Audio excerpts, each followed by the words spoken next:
Hello and welcome back to another Rush Duel Links video. Today we're taking a look at the brand new leaks that we've just gotten thanks to the guys over at Duel Links Meta. Now there is a couple of speed stuff in here, but primarily these are Rush leaks, which is huge news, including 3 new products, 2 of which we kind of already knew we were getting and 1 kind of surprise product. So first off, we'll just have a look. We got some hand traps for speed. We do have the Ash and the Ghost Ogre. I mean, these 2 cards are just great. It looks like they're going to be NPC cards, so it's neat that they're there. But then we get into the Rush stuff, and this is the first thing. Selection Box Volume 1. So selection boxes are a bit awkward. Selection boxes typically have a cap on how many you can buy with gems, and then you have to spend real money. So we don't 100% know that this is how the Rush selection box is going to work, but you know, we're 99% sure that yes, we will only have a certain number of these packs we can actually buy, which will limit the amount of cards we get, and also does mean it will be a little bit RNG as to which cards we can actually get from this box without spending real money.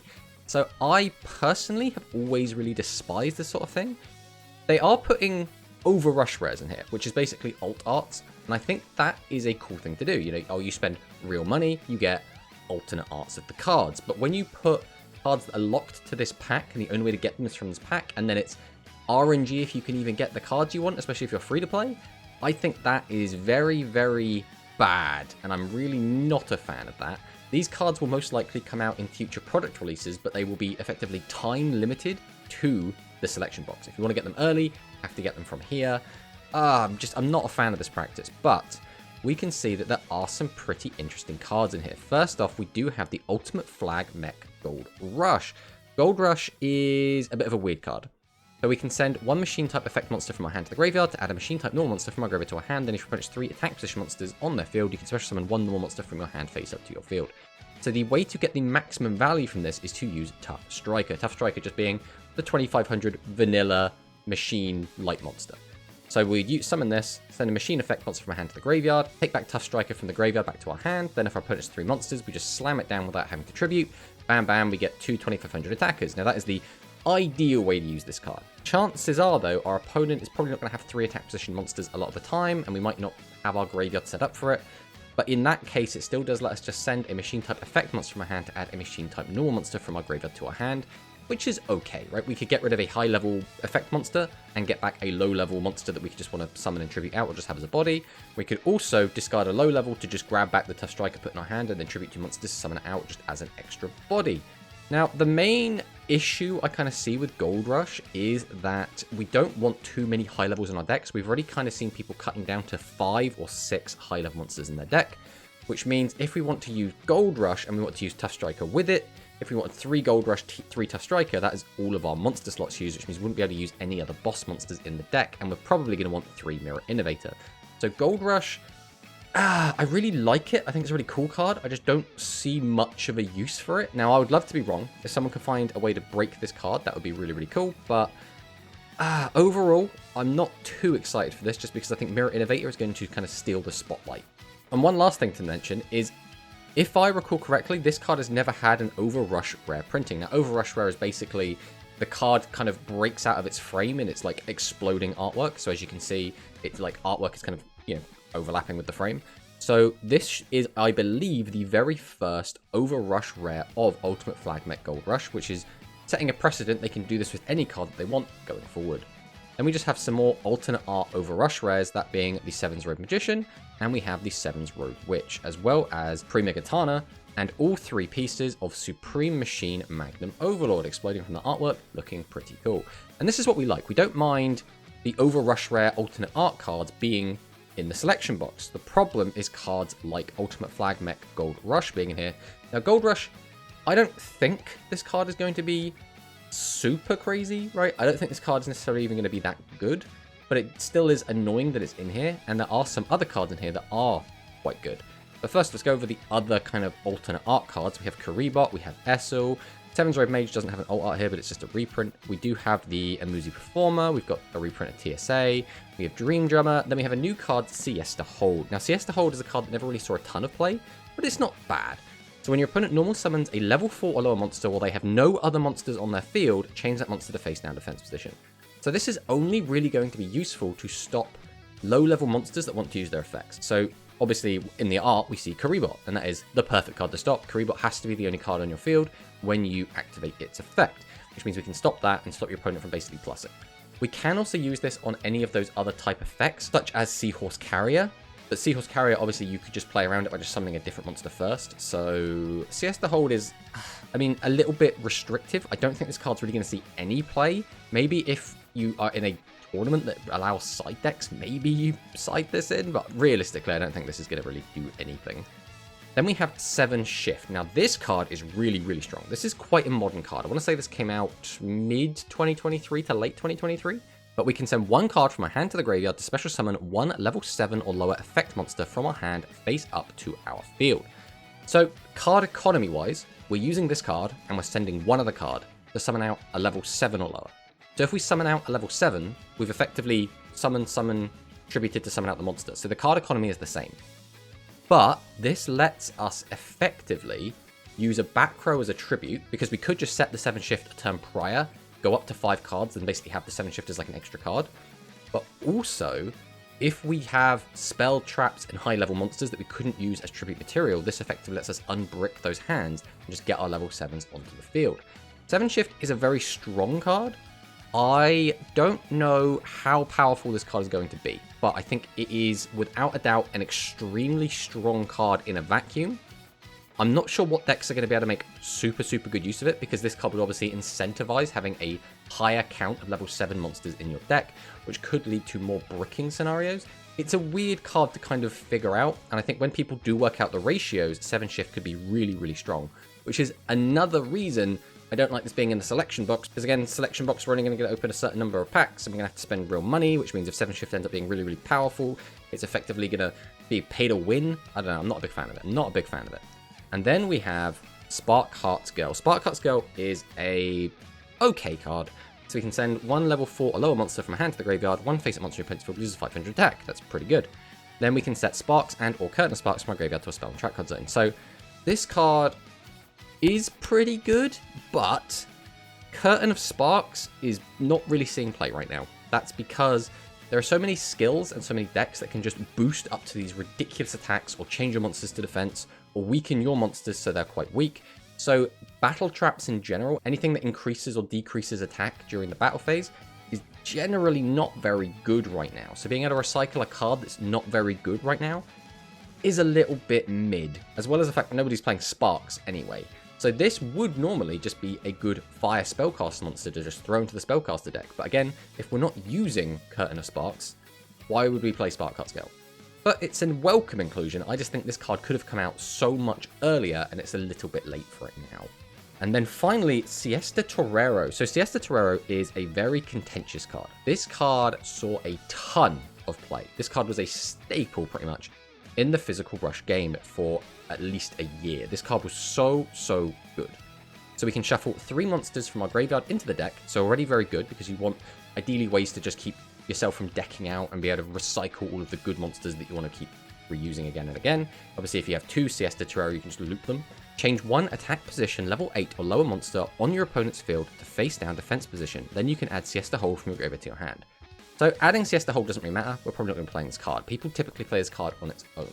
And we basically just use it to put cards back in our deck, which is already pretty good, as well as change those problematic attack mode monsters to defense mode. Now, a lot of monsters have like 0 defense, in which case Siesta Torero could just attack over them on its own, and that's fantastic. But a lot of the time, you'll be sat with a 2500, and your opponent will have a 2500, and then you can use Siesta Torero to make their 2500 defense mode, and then just attack over it that way. Now, this doesn't work on every monster. For example, Yami Ruler just won't care about this, but it's very strong into a lot of different cards. If you've got a Dragius, your opponent has a Dragius, you change their Dragius to defense, your Dragius can now kill their Dragius, and then get another attack in, which is very good.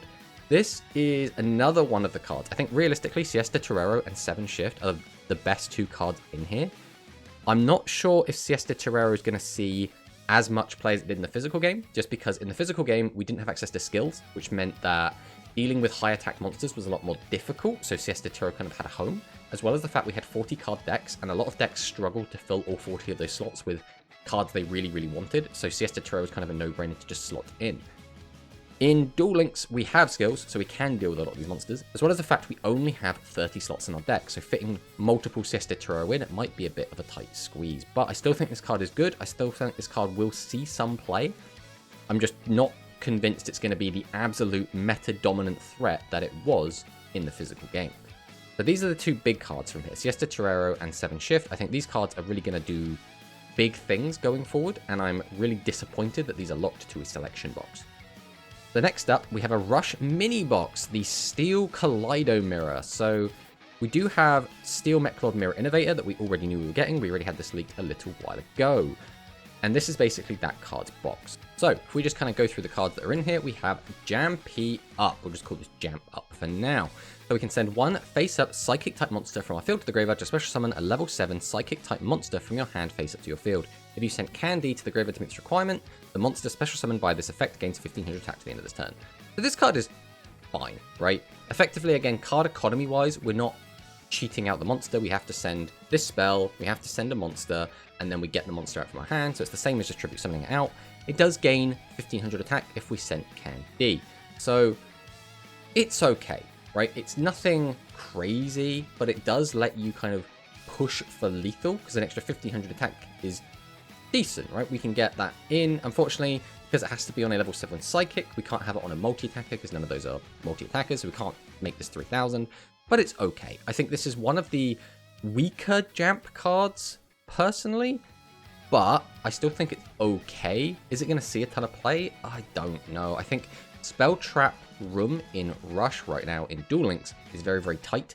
Don't know if Jamp Up is going to really fill one of those slots when we already have so many other good cards that we want to be playing. Next up, we have Candy itself. Now, we kind of assumed we were going to get this card. It's a 100 attack, 100 defense, Psychic, Light, level 1, right? There's nothing really particularly exciting about it.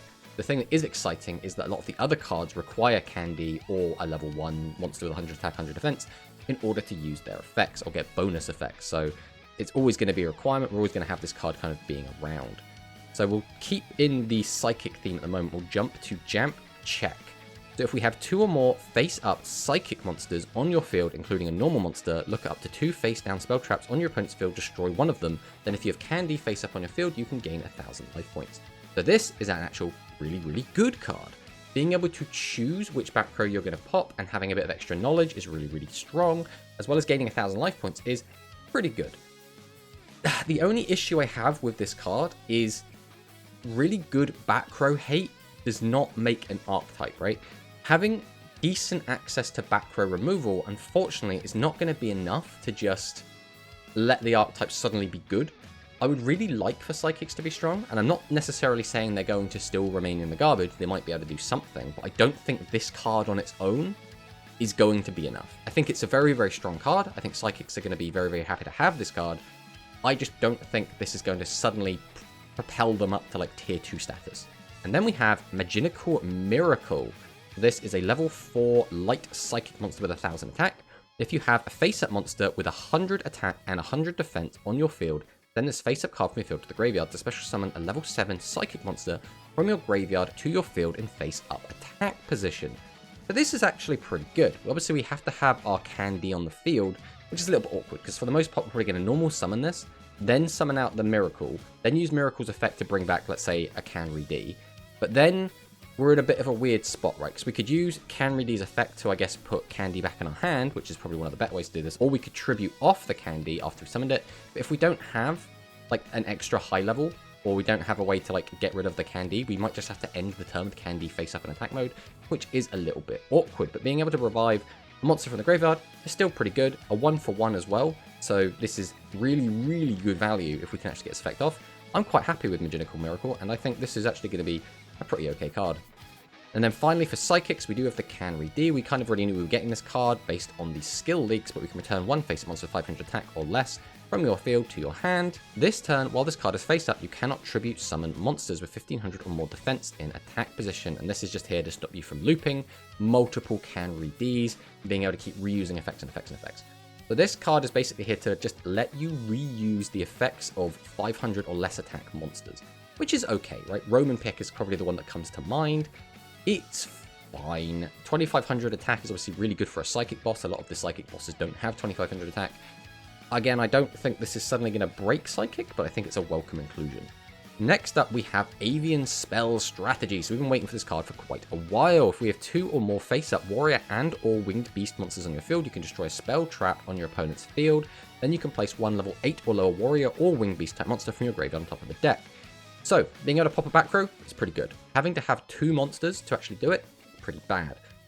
And the recycling effect can be really strong. The problem is you never know what the other 4 cards you're going to draw are going to be, and if there are other boss monsters in those 4 cards, this can just brick you. So it's a little bit awkward. It's a bit like activating the Legend Draw skill, where we can just like force a Barrel Dragon into our hand and then just hope we don't draw Dragius alongside it, right?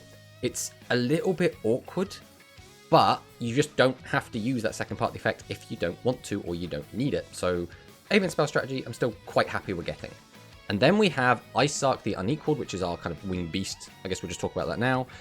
With the skill, this card could be okay. Without the skill, this card is completely garbage. Even with the skill, this card is very awkward to use. I'm not really expecting Ice Arc to do anything super impressive, but it might be a strong-ish rogue strategy. So I think Ice Arc could be fun to play. I'm not expecting anything of it though. And now we'll talk about the meat and potatoes, and that is Dynamic Dino Dynamics. So Dinosaur Maximum finally coming to the game. Very, very excited for this. Unfortunately, it's not great. And we'll talk a little bit about why that is. So first off, while this card is in maximum mode, if your opponent has no face-up level 9 or higher monsters on their field, send 1 monster from your hand to the graveyard. Destroy up to 2 monsters on your opponent's field. So this effect is really, really good. First off, it has a restriction on it where if your opponent does have a fusion, because most fusions are going to be level 9, or a maximum, because they're all level 10, we cannot use this effect. And that does include the middle piece of maximums that can just be tribute summoned out. So if your opponent just tributes 2, summons out a Magnum Overlord middle piece, we can't use this effect. So there's that. The 2 monsters we destroy, though, can be any monster. This doesn't have a level requirement, which means we can destroy any level 8 or lower monster, just because we can't activate the skill if your opponent has any 9 or highers. But we can destroy face up or face down, which is really good. Being able to destroy face down monsters is really cool.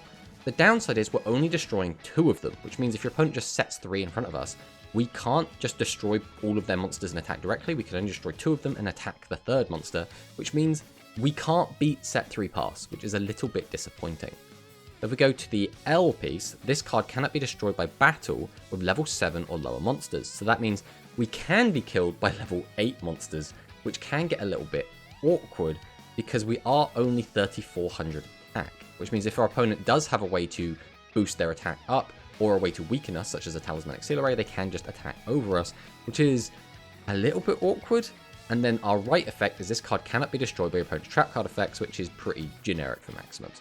So this card basically can't be killed by battle with level 7 or lowers, cannot be destroyed by traps, and can pop any 2 cards each turn with a restriction on it.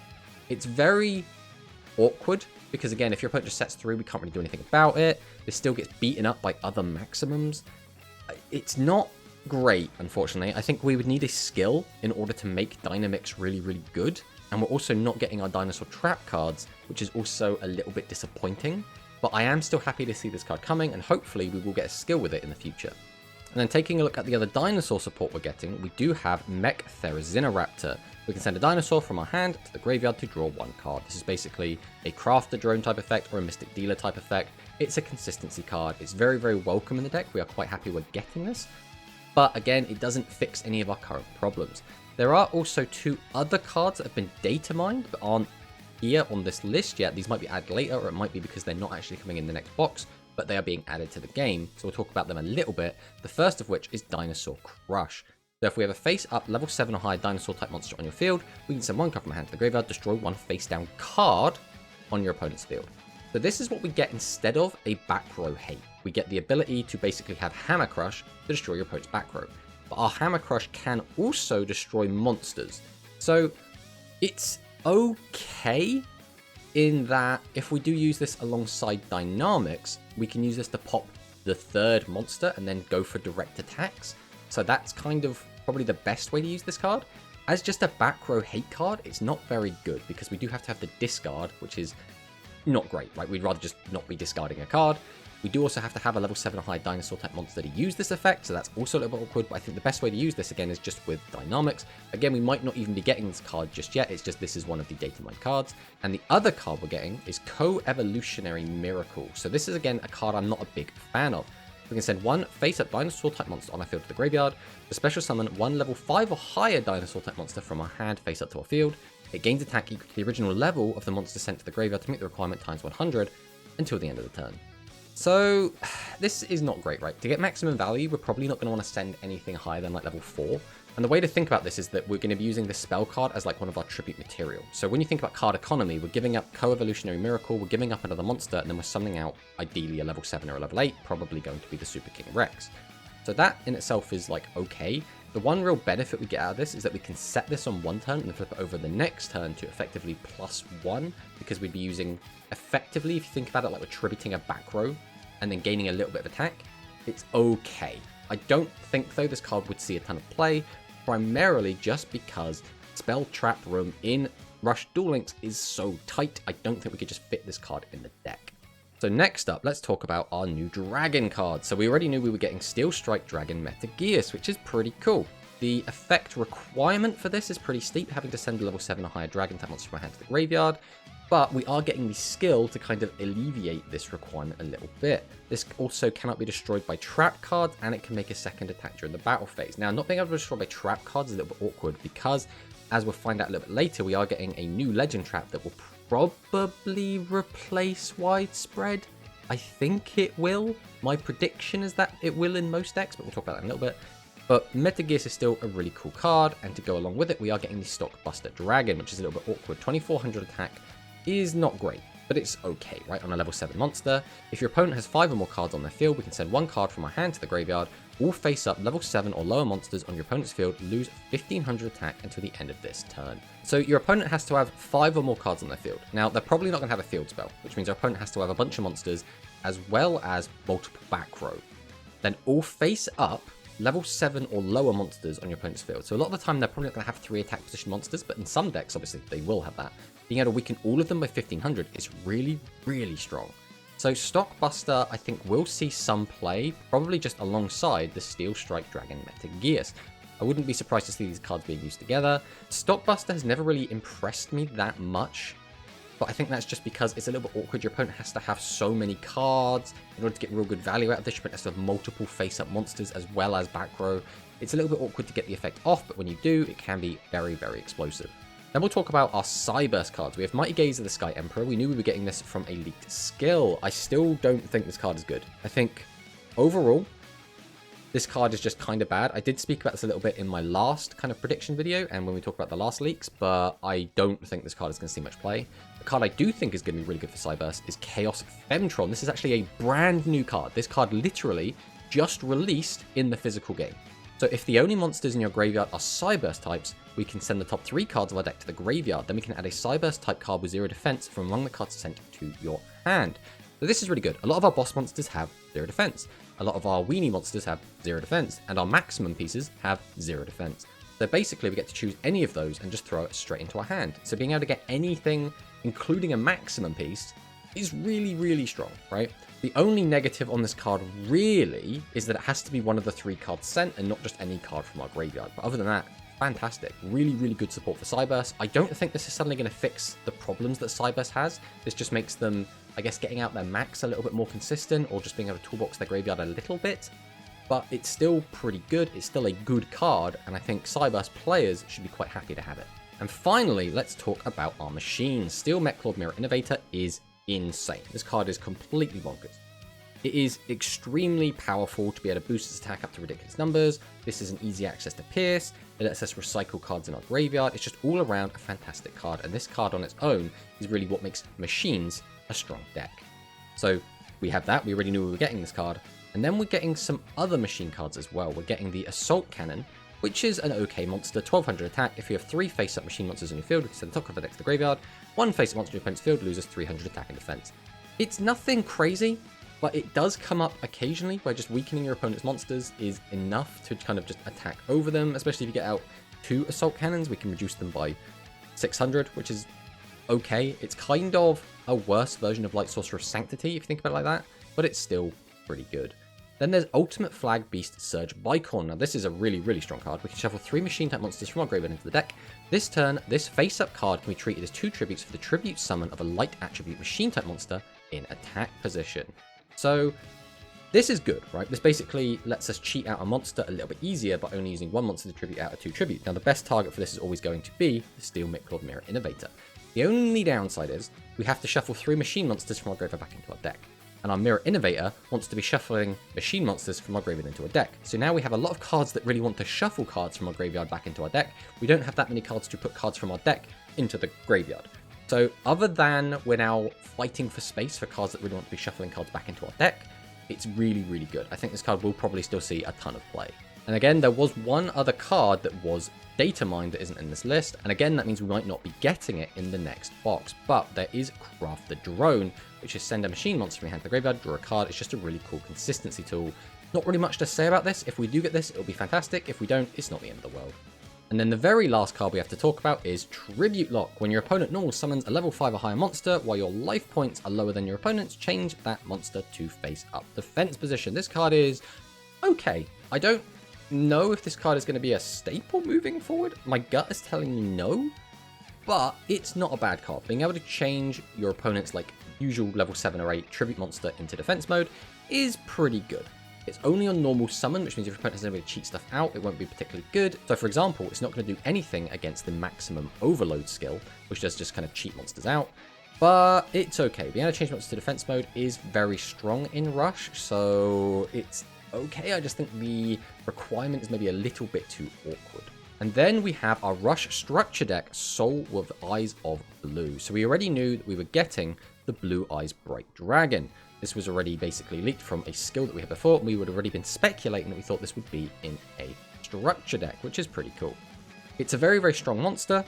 The skill we're getting with it also seems okay, and its name is Blue Eyes while in the hand, which means we can summon it with the Kyber Man that we also have had leaked. So basically we did predict we were going to get Kyber Man, and it's here now, so we're quite happy we got that right, I guess. There is one other card as well which has been data mined but has not made this list yet, and that's again because it might not be coming in this box, but that is Soul Drake, which is another card we've been predicting during our streams. But during your main phase, this card was normal or special summoned, send 2 face-up level 4 or lower effect monsters from your field to the graveyard. Special summon 1 level 8 light attribute monster from your graveyard face up to your field. This turn, your level 7 or lower monsters cannot attack. So this kind of goes all in on just getting out the high level monsters from the graveyard, which is pretty good. Once again, this is quite modern support, but all the Blue Eyes support is. And don't forget, we can use Soul Drake's effect on itself, so usually we'll be sending Soul Drake and then one of the level 4 or lower effect monster from our field to the graveyard to bring back either our Blue Eyes Bright or Blue Eyes White Dragon. Then we have our bundles. We have the Forever Freeze bundle. This is pretty cool. When your opponent normal summons a monster with 2500 or more attacks, send 1 monster from your field to the graveyard. Place that normal summoned monster on the bottom of the owner's deck.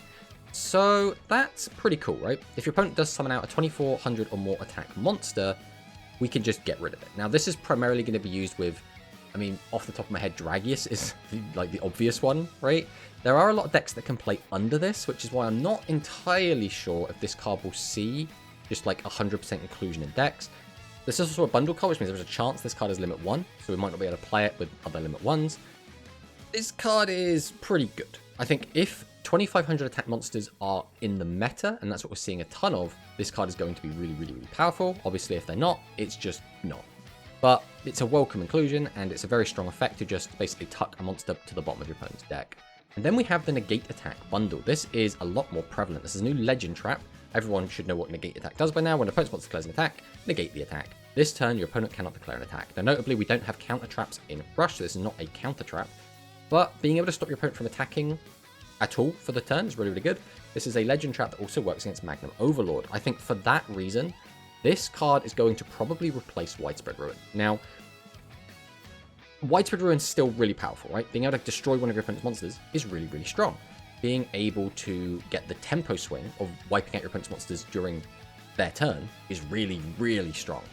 But Negate Attack gives you that extra little bit of kind of insulation, because you can use it to stop monsters that couldn't be destroyed by trap cards, which means as long as Magnum Overlord is in the meta, Negate Attack, in my opinion, is going to be the better card to get.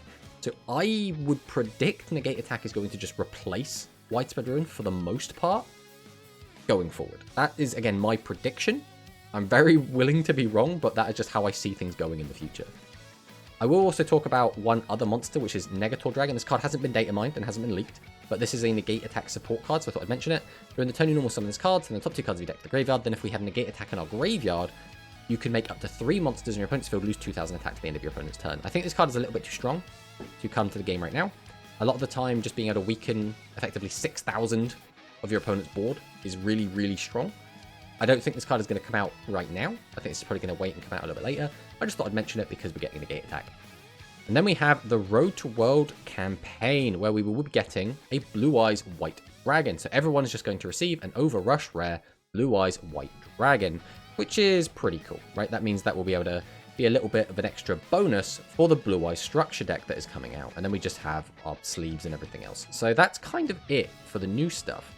But there is, again, a couple of other data mined cards that we haven't actually spoken about yet. The first being Heavenly Invitation. So this is send the top 3 cards of your deck to the graveyard. Then if you have no monsters on the field, you can add 1 level 10 monster from your graveyard to your hand. This is clearly maximum support. It's pretty good maximum support as well. This card is usually run at 2 or 3 in modern maximum decks. So again, this is a data mine. And if the cards haven't been added to the leaks page, that's generally because they don't have a date attached to them, which means we don't know when we're getting this card, which means this card might not be coming out for a very long time. It might just be attached to an NPC. We're not really sure. If we do get Heavenly Invitation, it will be a very welcome addition to maximum decks. And the other card is Summoning Sorcerer Dorotheo. So 2500 attack, level 8 spellcaster, send the top 2 cards of your deck to the graveyard. Then you can inflict damage to your opponent equal to the number of spellcast type monsters sent to the graveyard by this effect times 300. A little burn is okay. It's 2500 attack, which is okay, but for the most part, it's a bit naff. It's not a particularly strong card. It's never really seen any play. It exists, and like we say, we might not even be getting it, so there's not really much to even say about it. Overall, I think the takeaway from this is that selection boxes are bad. 7 Shift and Siesta Torero might be really, really strong going forward. We don't know for 100% yet, but having them locked to a selection box is pretty bad. The new mini box looks pretty strong. I'm not sold that Dynamics is going to be really, really good, but I really hope it is. I think the Metagears deck's probably going to be okay. I want Psychics to be good, but I'm still not convinced. I think Machines are probably going to be very, very strong. And then the Blue Eyes stuff, with expecting Blue Eyes to be decent, right? I'm expecting this to be a tier 1, tier 2 type deck, just because easy access to high attack monsters is always going to be really, really good. The only negative is going to be, how again do they beat set 3 pass? If we don't get Burst Stream of Destruction, Blue Eyes typically does struggle with that. So this was the video. We're overall quite hyped. Again, the only really sour note here is the selection box. Other than that, very, very excited. I'm really looking forward to jamming some of these new decks. But thanks for watching the video, and I'll see you next time.